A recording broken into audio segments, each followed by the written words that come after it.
Hello guys, today we're going to show you a trick on how to poach an egg. So you just take some non-stick spray, spray it into a spoon,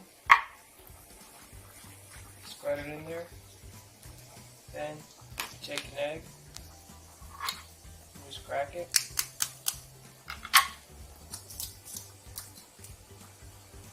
There you go. What you do is you take this, you set it on top of the boiling water. You see how we had the water already boiling really hot, and you just set it on top like this.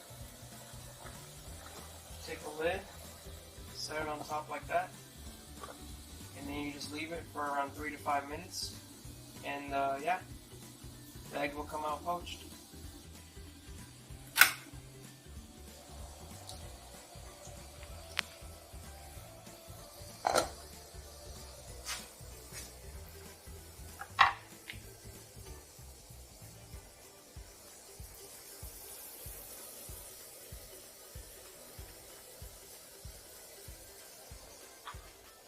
And there you have it, folks. Poached egg in about 5 minutes.